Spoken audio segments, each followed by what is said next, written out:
Tapi yang nggak disadari Siti Jenar yaitu tadi. Inti dari ilmu hakikat itu kan tunduk sama kersane Tuhan.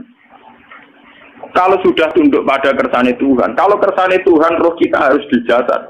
Dan wujud jasad kita ini juga karena kehendak Tuhan. Kenapa yang wujudnya jasad yang karena kehendak Tuhan engkau ingkari? Sementara wujudnya roh tidak kamu ingkari. Toh wujudnya jasad ya bi iradatillah wa bi masyiatillah.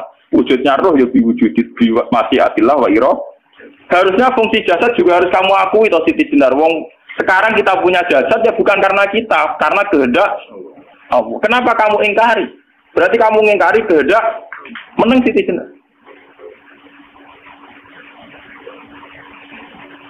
Makanya hakikat yang pertama saya itu pasti khayal. Lah Siti Jenar itu hakikatnya baru yang sampai khayal itu. Jika dia tersesat. Sebetulnya kalau sudah hakikat beneran itu tidak perlu khayal begitu.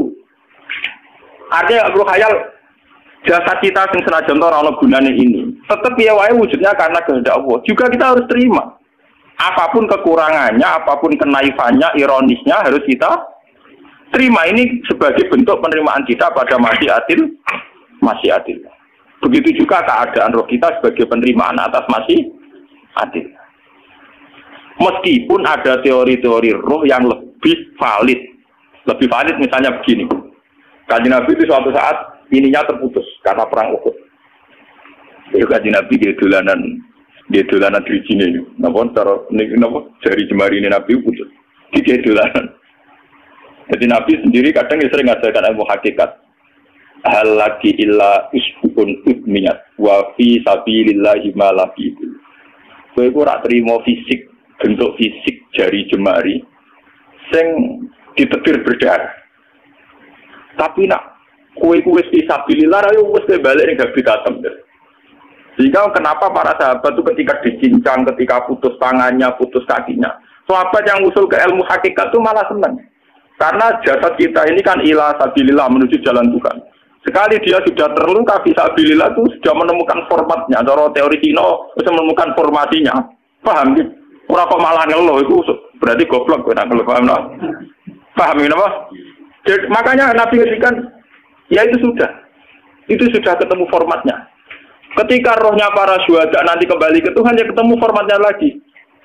Itu disebut wala taqulu lima yuqtalu fi sabilillahi amwat. Dia tidak mati sesuai formasi awal, yaitu roh kembali ke Tuhan dan jasad ikut mengawal. Nah itu Nabi kadang ya pakai ilmu hakikat begitu. Mulane kula bolak-balik matur, kula nunggis mulai umur 20 tahun nopo pinten. Kula ngadeni nggih gadah penyakit dan ekstrim penyakit saya. Sampai saat ini kalau nak ngobatno tidak lebih 50%, karena saya tetap berpikir.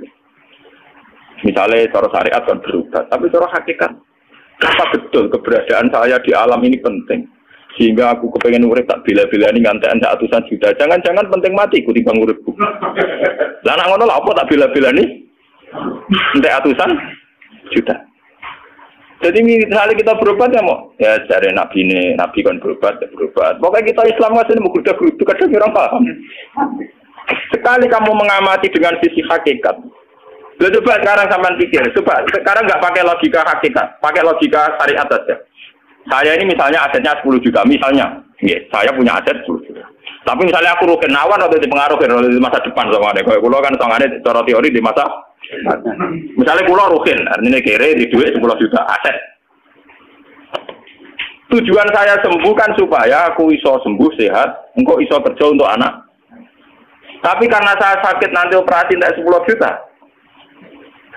Operasi tidak 10 juta. Wong aku repera mesti iso marisi anak. Apa mana nak 10 juta tak ada gue berobat, malah jelas ra iso marisi. Lah nak ngono penting matiku ya dibang 10 juta.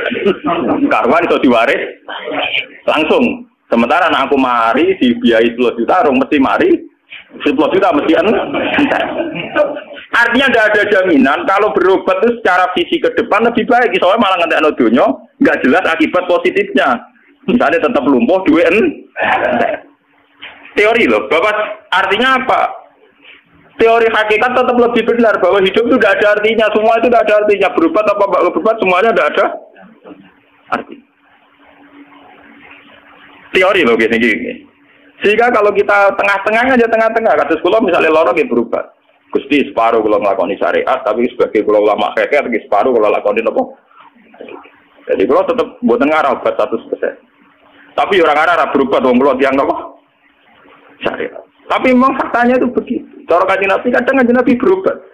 Kadang Kanjeng Nabi wis nikine tercincang digeguyon nak. Wahal lagi illa usbuun utwiyat ora kok diriji sing gak melok-melok. Nah, bukti bahwa jasad itu begitu tidak penting. Kayak Said Hamzah. Menurut Said Hamzah nganggep wahyu bentone ra karuan.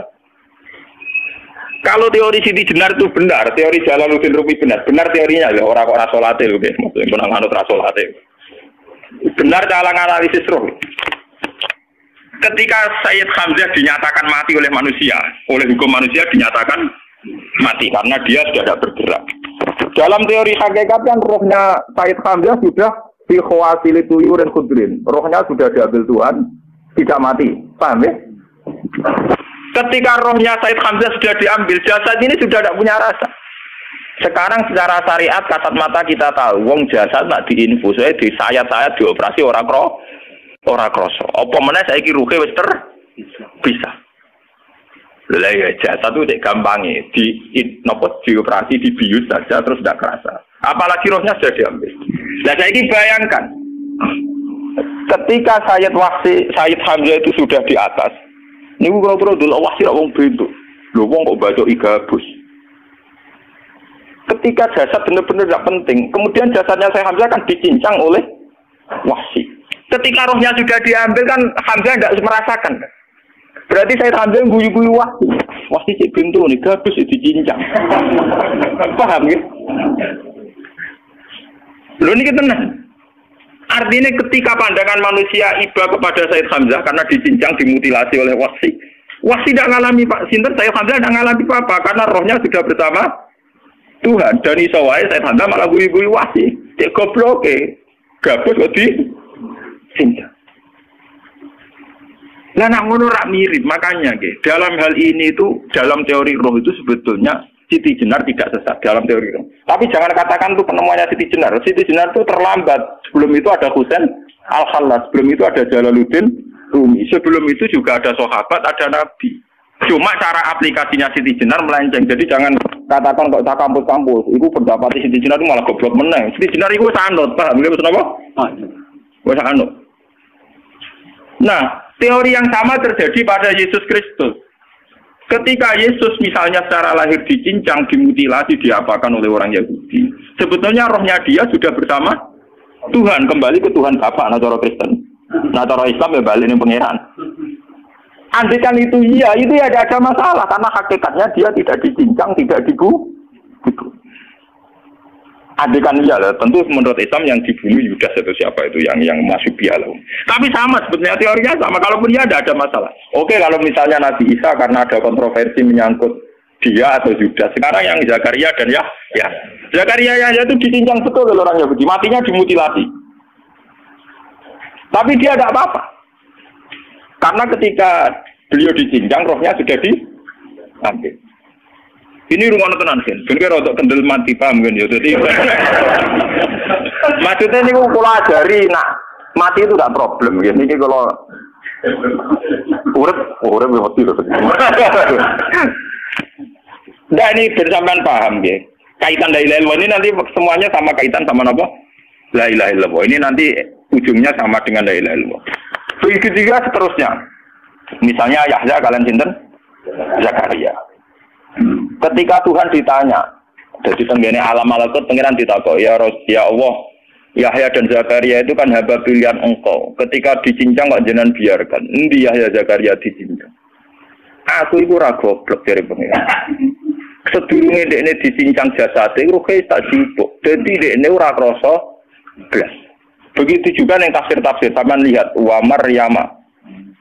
Sayyidah Maryam yang istrinya Fir'aun. Itu kan dia iman sama Nabi Musa Asiyah imro'ati apa? Fir'aun.